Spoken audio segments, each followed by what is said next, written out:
સ્વાગત છે આજના આપણા આ સઘન વિશ્લેષણમાં એટલે કે આજના આ ડીપ ડાઇવમાં.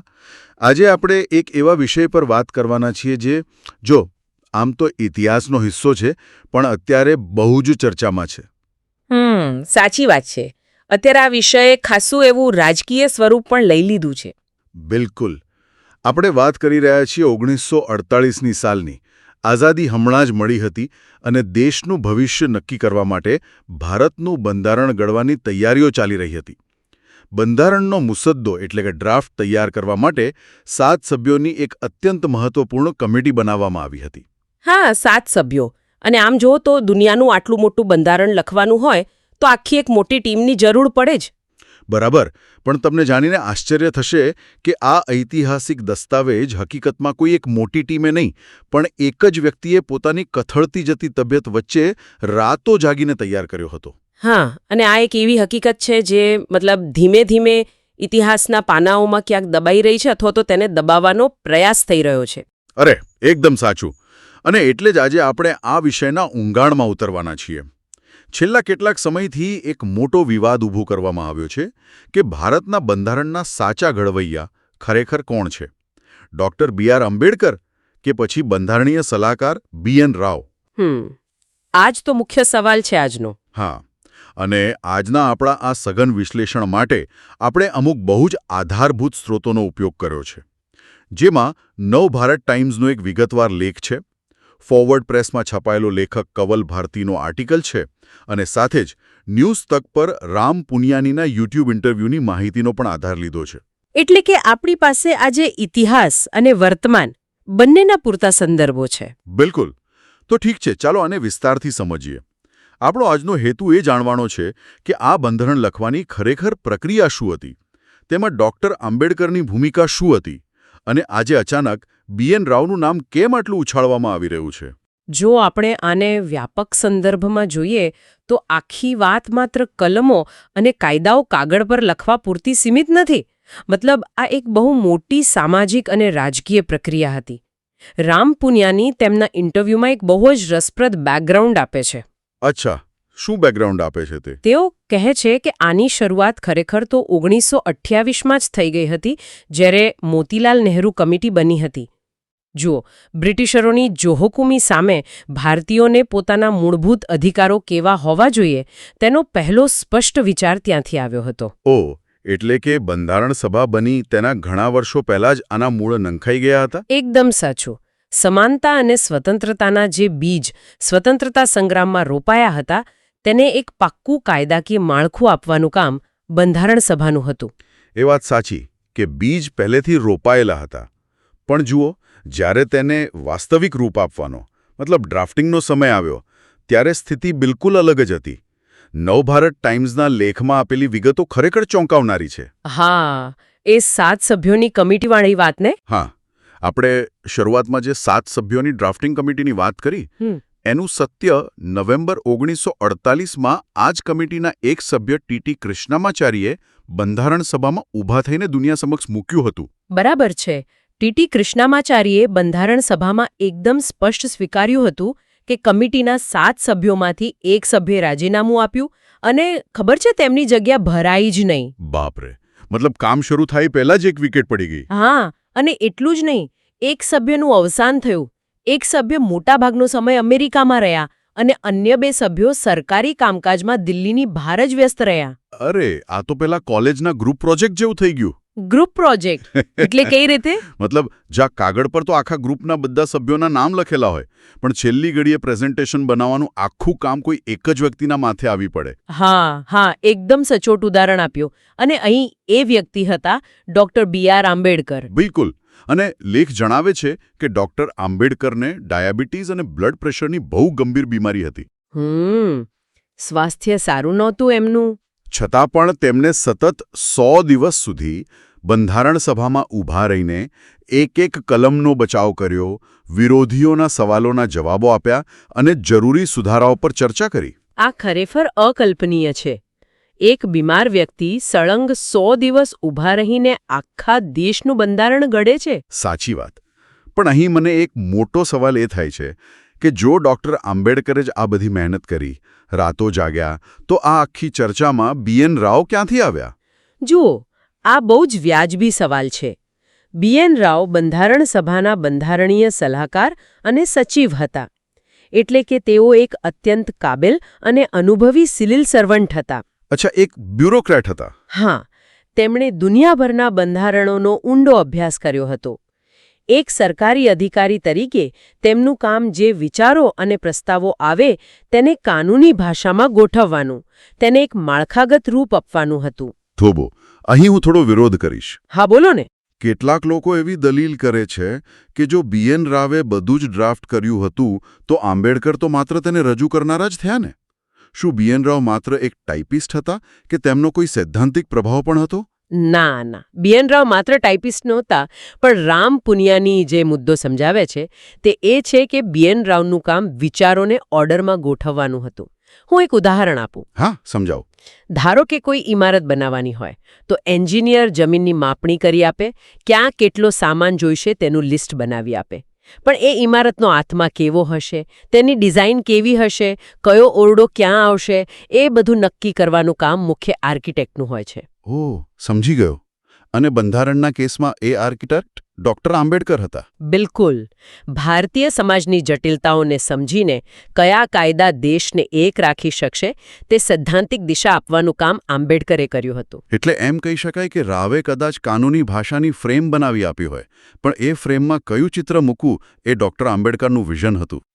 અને આંબેડકર પોતે એટલા પારદર્શક અને મહાન હતા કે તેમણે 25 નવેમ્બર 1949ના તેમના ઐતિહાસિક ભાષણમાં ખુલ્લા દિલથી BN રાવ અને ડ્રાફ્ટમેન SN મુખર્જીનો આભાર પણ માન્યો હતો. ખરેખર? તેમણે જાહેરમાં આભાર માન્યો હતો? હા, તેમણે કહ્યું હતું કે આ લોકોના પેપરવર્ક વિના મારું કામ ખૂબ મુશ્કેલ બની જાત.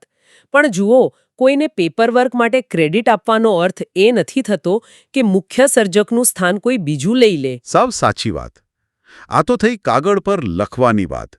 પણ એ કાગળ પર કયા વિચારો લખાશે એની લડાઈ કદાચ વધુ મોટી હતી. બૌદ્ધિક અને સામાજિક લડાઈ. હા, કારણ કે જ્યારે તમે કોઈ દેશનું બંધારણ લખો છો ત્યારે તમે માત્ર ભવિષ્ય માટે જ નિયમો નથી બનાવતા, તમારે ભૂતકાળની રૂઢિઓ સાથે પણ લડવું પડે છે. ફોરવર્ડ પ્રેસનો કવલ ભારતીનો લેખ આ વૈચારિક યુદ્ધ વિશે ઘણી રસપ્રદ માહિતી આપે છે. હા, એ લેખમાં પ્રાચીન કાયદાઓ વિશે બહુ સ્પષ્ટ વાત કરી છે. બિલકુલ. લેખ મુજબ ડૉક્ટર આંબેડકરનો સૌથી મોટો વિરોધ પ્રાચીન કાયદાઓ સામે હતો, જેમ કે મનુસ્મૃતિ કે યાજ્ઞવલ્ક્યના કાયદાઓ. હા, અને આ વિરોધ પાછળ કોઈ અંગત દ્વેષ નહોતો, પણ એક બહુ જ મજબૂત સામાજિક કારણ હતું. સામાજિક કારણ એટલે કેવું કારણ? આંબેડકર સમજાવતા હતા કે પ્રાચીન કાયદાઓની સૌથી મોટી સમસ્યા એ હતી કે તેને દૈવી એટલે કે ભગવાન દ્વારા બનાવેલા માની લેવામાં આવ્યા હતા. અને જ્યારે કોઈ વસ્તુને ભગવાનનું નામ આપી દેવાય પછી તો એમાં કોઈ સવાલ જ ન ઉઠાવી શકે. બરાબર. જો કાયદો દૈવી હોય તો માણસ તેમાં કોઈ બદલાવ ન કરી શકે. પરિણામે સેંકડો વર્ષો સુધી સામાજિક કુરિવાજો અને વર્ણ વ્યવસ્થા જડ બની ગયા. એટલે કે સમાજની પ્રગતિ જ અટકી ગઈ. હા, સમાજ સમય સાથે બદલાઈ શક્યો નહીં અને પતન તરફ ધકેલાયો. આંબેડકરનું સ્પષ્ટ માનવું હતું કે સ્વતંત્ર ભારતનો કાયદો ધર્મનિરપેક્ષ હોવો જોઈએ. કાયદો માણસો માટે છે, કોઈ ઈશ્વરીય ફરમાન નથી. બહુ જ ઊંડી વાત છે. એટલે એવો કાયદો બનાવવો પડે જેને સમય અને સંજોગો અનુસાર સુધારી શકાય. આ એક બહુ મોટો પેરેડાઇમ શિફ્ટ હતો. અને અહીં એક ખૂબ જ રસપ્રદ વળાંક આવે છે. બંધારણ સભામાં સિસ્ટમ કેવી હોવી જોઈએ તેના પર લાંબી ચર્ચાઓ થઈ હતી. હા, અલગ-અલગ દેશોના મોડેલ પર ચર્ચા ચાલતી હતી. બિલકુલ. ઘણા સભ્યોની માંગ હતી કે ભારતમાં અમેરિકા જેવી પ્રમુખશાહી એટલે કે પ્રેસિડેન્શિયલ સિસ્ટમ હોવી જોઈએ, જ્યાં રાષ્ટ્રપતિ પાસે સીધી અને સર્વોચ્ચ સત્તા હોય. છતાં ડૉક્ટર આંબેડકરે એ વાત નકારી કાઢી અને સંસદીય લોકશાહી એટલે કે પાર્લામેન્ટરી સિસ્ટમ પર ભાર મૂક્યો. આ એક મહત્વપૂર્ણ પ્રશ્ન ઊભો કરે છે કે તેમણે આવું શા માટે કર્યું? હા, મને પણ હંમેશા સવાલ થતો કે આવું કેમ? આપણને અમેરિકન સિસ્ટમ કેમ ન ફાવત? આ મુદ્દો સમજવો બહુ જરૂરી છે, કારણ કે આમાં જ આંબેડકરની દીર્ઘદૃષ્ટિ દેખાય છે. આંબેડકર ભારતના સમાજની સાચી નસ પારખતા હતા. એટલે તેઓ જાણતા હતા કે આપણો સમાજ હજુ પણ માનસિક રીતે જાતિવાદ, કોમવાદ અને ઊંચ નીચના ભેદભાવમાં અટવાયેલો છે. જો આપણે પ્રમુખશાહી અપનાવીએ તો બધી જ સત્તા કોઈ એક વ્યક્તિના હાથમાં કેન્દ્રિત થઈ જાય. અને ધારો કે જો કોઈ એવી જડ માનસિકતા ધરાવતો વ્યક્તિ જ સીધો રાષ્ટ્રપતિ બની જાય તો તેની પાસે કોઈને પણ દબાવી દેવાની ખુલ્લી સત્તા આવી જાય. અને તે બહુ જ જલ્દીથી સરમુખત્યાર બની શકે. આપણે ત્યાં ભારતીય સમાજમાં હીરો વર્શિપ એટલે કે વ્યક્તિ પૂજા બહુ જ જલ્દી થાય છે, ખબર છે ને? અરે હા, આપણે તો નેતાઓને ભગવાન બનાવી દઈએ છીએ. બસ એ જ. જ્યારે સંસદીય પ્રણાલીમાં શું હોય છે? સત્તા વહેંચાયેલી હોય છે. વડાપ્રધાન પાસે સત્તા હોય પણ તેમણે પોતાના મંત્રીમંડળની વાત સાંભળવી પડે. સંસદમાં ચૂંટાયેલા બીજા પક્ષોના સભ્યોના સવાલોના જવાબ આપવા પડે. એટલે કે કોઈ એક વ્યક્તિ પોતાની મનમાની ન કરી શકે. બિલકુલ. લોકશાહીનું આ સંસદીય માળખું એટલા માટે પસંદ કરાયું કારણ કે તે સમાજની ખામીયુક્ત માનસિકતા માટે એક બ્રેકનું કામ કરે છે. તે એક સરમુખત્યારને જન્મ લેતો રોકવાની સિસ્ટમ છે. ક્યાં બાત હે. મતલબ દિલ્હીમાં સરકાર કેવી રીતે ચાલશે તેનું માળખું તો તૈયાર થઈ ગયું, પણ હવે આપણે જમીની વાસ્તવિકતા પર આવીએ. હા, કારણ કે અસલી ભારત તો ગામડાઓમાં હતું ને. બિલકુલ. સ્ત્રોતો જણાવે છે કે બંધારણ સભામાં ઘણા બૌદ્ધિકો એવું ઈચ્છતા હતા કે નવું બંધારણ ભારતના પ્રાચીન ગ્રામ્ય મોડલ પર આધારિત હોય. એટલે કે ગામડાની પંચાયતો પાસે બધી સત્તા હોય, ગાંધીજીના વિચારો પ્રમાણે. ગ્રામ સ્વરાજનો વિચાર. હા, પણ આંબેડકરે તેનો સખત વિરોધ કર્યો. તેમણે તો ત્યાં સુધી કહી દીધું કે ગામડાઓ અજ્ઞાનતા અને જાતિવાદના કારખાના છે. લેખમાં નોંધ્યું છે કે ડ્રાફ્ટમાં ગ્રામ્ય મોડેલ નકારી કાઢવામાં આવ્યું ત્યારે તેમણે ખુલ્લા શબ્દોમાં થેન્ક ગોડ કહ્યું હતું. અરે, આની પાછળનું કારણ બહુ પ્રેક્ટિકલ છે. આપણે અહીં આંબેડકરના અનુભવને સમજવો પડશે. કેવો અનુભવ? જુઓ, જે લોકો ગામડાઓનું રોમેન્ટિસિઝમ કરતા હતા તેઓ મોટાભાગે ઉચ્ચ વર્ગના હતા, જેમની પાસે ગામમાં જમીન અને સત્તા હતા. હા, એ લોકો માટે તો ગામડું સ્વર્ગ જેવું જ હોય. બિલકુલ. પરંતુ આંબેડકર દલિતોના દૃષ્ટિકોણથી જોઈ રહ્યા હતા. તેમના માટે ભારતીય ગામડું એક એવી જગ્યા હતી જ્યાં સામાજિક બહિષ્કાર થતો હતો, જ્યાં પાણી પીવાનો કે સન્માનથી જીવવાનો પણ અધિકાર નહોતો. ઓહ, સાચી વાત છે. એ વાસ્તવિકતા તો સાવ અલગ જ હતી. હા, ત્યાં જો પંચાયતને જ બધી કાનૂની સત્તા આપી દેવાય તો સ્થાનિક દલિતો અને શોષિતોનું શોષણ કાયદેસર થઈ જાત. એટલે જ વ્યક્તિગત અધિકારોને આટલું મહત્વ આપવામાં આવ્યું. બિલકુલ. અને એટલે જ બંધારણના ભાગ 3માં જે મૂળભૂત અધિકારો છે, અનુચ્છેદ 13 થી 35, તેના પર બંધારણ સભામાં 38 દિવસ સુધી સઘન ચર્ચા થઈ. 38 દિવસ? માત્ર અધિકારો પર? હા, આ માત્ર કાગળ પરના અધિકારો નહોતા. આ હજારો વર્ષ જૂની વર્ણ વ્યવસ્થા સામે બંધારણીય કવચ હતો. દરેક વ્યક્તિને સમાન ગણવો એ વિચાર જ ભારતીય સમાજ માટે એક ક્રાંતિ હતો. અને આ સમાનતા માત્ર જાતિ પૂરતી નહોતી. ધાર્મિક લઘુમતીઓ અંગે પણ આંબેડકરના વિચારો બહુ જ સ્પષ્ટ હતા. મને અહીં લેખમાં આપેલો એક દાખલો બહુ જ રસપ્રદ લાગ્યો. કયો દાખલો? આંબેડકરે લઘુમતીઓ અને બહુમતી વચ્ચેનો સંબંધ સમજાવવા આયર્લેન્ડનું ઉદાહરણ આપ્યું હતું. કાર્સન વિરુદ્ધ રેડમંડની વાત. પણ મને સમજાવો ને, આ આખો કિસ્સો શું હતો અને તેનું ભારત સાથે શું કનેક્શન હતું? આ ઐતિહાસિક ઉદાહરણ સમજવા જેવું છે. આયર્લેન્ડમાં તે સમયે કેથોલિક અને પ્રોટેસ્ટન્ટ લોકો વચ્ચે ભારે તણાવ હતો. ધાર્મિક વિવાદ હતો. હા, જ્હોન રેડમંડ નામના નેતા કેથોલિક બહુમતીનું પ્રતિનિધિત્વ કરતા હતા અને તેઓ આયર્લેન્ડ માટે સ્વતંત્રતા ઈચ્છતા હતા. પણ ઉત્તરના ભાગમાં પ્રોટેસ્ટન્ટ લોકો લઘુમતીમાં હતા અને તેમના નેતા હતા એડવર્ડ કાર્સન. અચ્છા, તો કાર્સનનો વિરોધ શું હતો? કાર્સનને ડર હતો કે જો આયર્લેન્ડ સ્વતંત્ર થશે તો કેથોલિક બહુમતી પ્રોટેસ્ટન્ટ્સ પર અત્યાચાર કરશે. ઓહો, અને આ ડરને કારણે કાર્સને બળવો કર્યો તો ખરું ને? હા, કાર્સને એટલો ઉગ્ર વિરોધ કર્યો અને હથિયારો ઉઠાવ્યા કે આખરે આયર્લેન્ડના ભાગલા પાડવા પડ્યા અને નર્ધન આયર્લેન્ડ અલગ થઈ ગયું. બાપરે, મતલબ દેશ તૂટી ગયો? બિલકુલ. આંબેડકરે બંધારણ સભામાં ભારતીય બહુમતી વર્ગને ચેતવણી આપતા આ જ કિસ્સો કયો હતો. તેમણે શું ચેતવણી આપી? તેમણે સમજાવ્યું કે જો હિન્દુ બહુમતી સમાજ લઘુમતી સમાજને સુરક્ષાનો અને સમાનતાનો અહેસાસ નહીં કરાવે, જો બહુમતી વર્ગ પોતાની જીદ પર અડગ રહેશે, તો ભારતમાં પણ નવા કાર્સન પેદા થશે અને દેશ તૂટી જશે. એટલે કે રાજકીય બહુમતી હોવી અને સામાજિક રીતે સમજદાર હોવું એ બે સાવ અલગ વસ્તુઓ છે. બિલકુલ અલગ. રાજકીય બહુમતી તો દર 5 વર્ષે બદલાઈ શકે, પણ સામાજિક બહુમતી કાયમી હોય છે. એટલે સામાજિક બહુમતીની જવાબદારી છે કે લઘુમતીઓને સાથે લઈને ચાલે. આ જ તો લોકશાહીની સાચી ભાવના છે. અને જુઓ, આ ભાવનામાં મહિલાઓને પણ બહુ શરૂઆતથી જ સામેલ કરવામાં આવી હતી. હા, મહિલાઓનું યોગદાન પણ બહુ મહત્વનું છે. ન્યૂઝ તકના ઇન્ટરવ્યૂમાં રામ પુનિયાની ઉલ્લેખ કરે છે કે બંધારણ સભામાં હંસા જીવરાજ મહેતા, દક્ષાયણી વેલાયુધન, સરોજિની નાયડુ સહિત 15 મહિલાઓ સામેલ હતી. 15 મહિલાઓ! એ સમયના હિસાબે આ બહુ મોટી વાત છે. એકદમ. પશ્ચિમના ઘણા વિકસિત દેશો જે પોતાની જાતને બહુ આધુનિક માનતા હતા, તેમના કરતાં પણ પહેલા ભારતના બંધારણે સ્ત્રીઓને સમાન મતાધિકાર આપ્યો. એ આપણી બહુ મોટી સિદ્ધિ છે. પણ જો આ બધું સાંભળીને મને એક બીજો વિચાર આવે છે. હા, કહો ને. જો ડૉક્ટર આંબેડકરે ગ્રામ પંચાયતનો પ્રસ્તાવ નકારી કાઢ્યો, પ્રમુખશાહી નકારી કાઢી, તો શું એવું ન કહી શકાય કે ડૉક્ટર આંબેડકર બંધારણ સભામાં એક સરમુખત્યારની જેમ વર્તતા હતા? શું તેમણે માત્ર પોતાના જ વિચારો બધા પર થોપી દીધા હતા? ના, આ એક બહુ સામાન્ય ગેરસમજ છે, પણ હકીકત તેનાથી તદ્દન વિપરીત છે.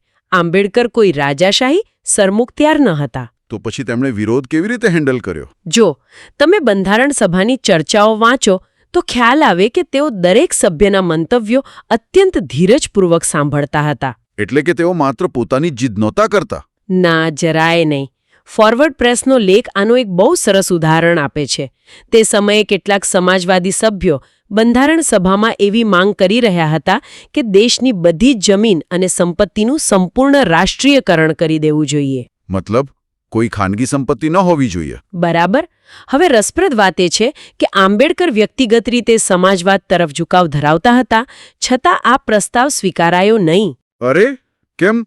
જો એમને પોતાને એ ગમતું હતું તો એમણે પાસ કરાવી દેવું જોઈએ ને? કારણ કે બંધારણ સભામાં મોટાભાગના સભ્યો તેના પક્ષમાં નહોતા. આંબેડકરે સ્પષ્ટ કહ્યું હતું કે આ બંધારણ માત્ર મારા એકલાના વિચારો નથી, પણ પૂરી સભાની સહેમતીનો નિચોડ છે. વાહ!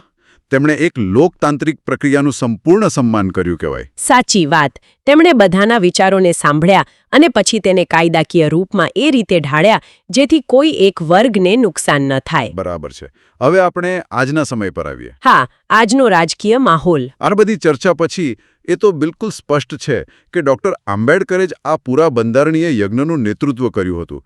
તો પછી આજે અચાનક આટલા વર્ષો પછી BN રાવને આગળ ધરીને આ વિવાદ કેમ ઊભો કરવામાં આવ્યો છે? અહીં આકર્ષક બાબત એ છે કે આ માત્ર ઇતિહાસની ચર્ચા નથી, આ આજની રાજનીતિ છે. હા, સ્ત્રોતોમાં આપેલા રાજકીય વિશ્લેષણ મુજબ ડાબેરી અને જમણેરી વિચારધારાઓ બંધારણને પોતપોતાના દૃષ્ટિકોણથી જુએ છે. બિલકુલ. અને ન્યૂઝ તકના ઇન્ટરવ્યૂમાં રામ પુનિયાની દાવો કરે છે કે જમણેરી સંગઠનો જેમ કે RSS સામે એક મોટી રાજકીય મજબૂરી છે. કેવી મજબૂરી? જુઓ, આજે દેશના દલિતો, શોષિતો અને સામાન્ય જનતા માટે ડૉક્ટર આંબેડકર અત્યંત લોકપ્રિય નેતા છે. એટલે કોઈ પણ પક્ષ સીધી રીતે તેમનો ખુલ્લો વિરોધ કરી શકે તેમ નથી. આ જ રાજકારણની જટિલતા છે. હા, સ્ત્રોતોના વિશ્લેષણ મુજબ એક તરફ આંબેડકરની લોકપ્રિયતા છે અને બીજી તરફ આંબેડકરના જે મૂળભૂત મૂલ્યો છે એટલે કે સમાનતા અને ધર્મનિરપેક્ષતા તે કેટલીક વિચારધારાઓને માફક નથી આવતા. એટલે જો તમે સામે ચાલીને સીધો હુમલો ન કરી શકો તો તમે ધીમી રણનીતિ અપનાવો છો એમને? બરાબર. રામ પુનિયાની બહુ સચોટ રીતે સમજાવે છે કે BN રાવનું નામ અચાનક ચર્ચામાં લાવવું એ કોઈ ઐતિહાસિક ભૂલ સુધારવાનો પ્રયાસ નથી. સ્ત્રોતો તેને આંબેડકરના ઐતિહાસિક પ્રભાવને ધીમે ધીમે ઓછો કરવાની એક રણનીતિ માને છે. આ બહુ રસપ્રદ એનાલોજી છે. હા, જો તમારે કોઈ મોટો કિલ્લો તોડવો હોય તો તમે સીધો બોમ્બ નથી ફોડતા, કારણ કે એમાં તમારું પણ નુકસાન થઈ શકે. તેના બદલે તમે પાયામાંથી ધીમે ધીમે એક એક ઈંટ કાઢવાનું શરૂ કરો છો. ઓહ! એટલે BN રાવને સાચા નિર્માતા કહેવા એ આંબેડકરના યોગદાનના કિલ્લામાંથી પહેલી ઈંટ કાઢવા સમાન છે. બિલકુલ. જેથી ભવિષ્યમાં એવું સ્થાપિત કરી શકાય કે ડૉક્ટર આંબેડકર તો માત્ર નામ પૂરતા અધ્યક્ષ હતા, મુખ્ય કામ તો બીજા લોકોએ જ કર્યું હતું. હા, અને જુઓ, આ બાબત માત્ર એક વિચારધારા પૂરતી સીમિત નથી. આપણે એ પણ નોંધવું જોઈએ કે બંધારણનો ઉપયોગ રાજકીય સત્તા માટે કેવી રીતે થાય છે. એટલે શું, બીજા કોઈ દાખલા છે?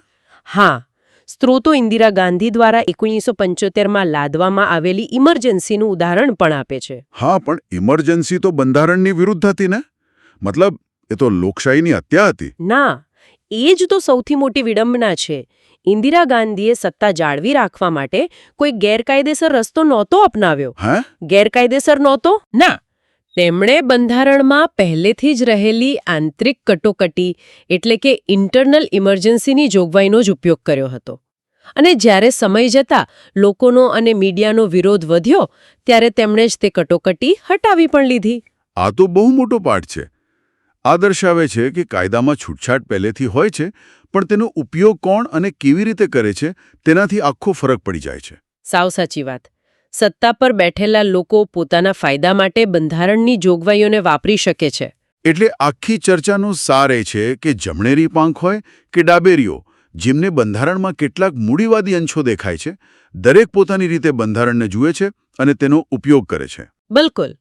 પણ ઐતિહાસિક તથ્ય એ જ રહે છે કે બંધારણ કોઈ એક વિચારધારાનું ગુલામ નથી. તો આ બધાનો અર્થ શું છે?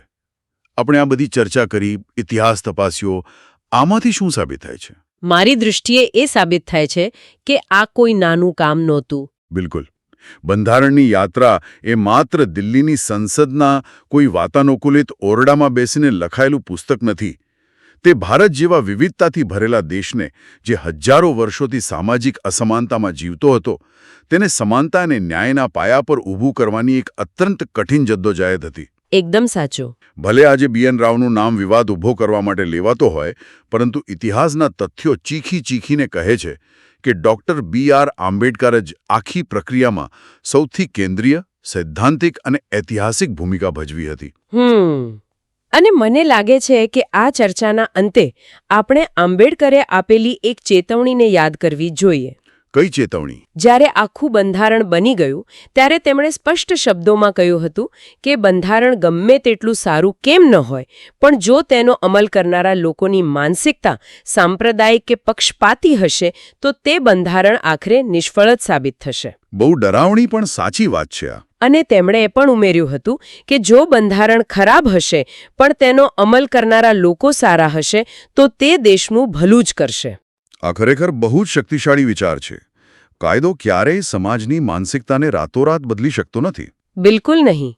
આપણે કોઈ મહાન ઇમારત બહારથી જોઈને ખુશ થઈ જઈએ છીએ, પણ જો તેમાં રહેનારા લોકો જ ઇમારતની કાળજી ન રાખે તો તે ખંડેર બની જાય છે. સાચી વાત. તો આજના આ વિશ્લેષણ પછી આપણા સૌ માટે, શ્રોતાઓ માટે વિચારવાનો મુદ્દો એ છે કે શું આપણે એક સમાજ તરીકે છેલ્લા 75 વર્ષોમાં માનસિક રીતે એટલા લોકતાંત્રિક બન્યા છીએ કે આ મહાન બંધારણને માત્ર કાગળ પર નહીં પણ આપણા રોજબરોજના જીવનમાં ખરા અર્થમાં જીવંત રાખી શકીએ? કદાચ આ જે પ્રશ્ન છે જેનો જવાબ ભારતનું ભવિષ્ય નક્કી કરશે. બિલકુલ સાચું. અને આ જ ઊંડા પ્રશ્ન સાથે આપણે આપણી આજની આ ચર્ચા પૂરી કરીએ છીએ. આશા છે કે આ ઐતિહાસિક વિવાદ પાછળના સત્ય અને રાજકારણને સમજવામાં તમને એક નવો દૃષ્ટિકોણ મળ્યો હશે. મળીએ આવતા વિશ્લેષણમાં એક નવા વિષયની ઊંડાણમાં ઉતરવા માટે. ત્યાં સુધી વિચારતા રહો.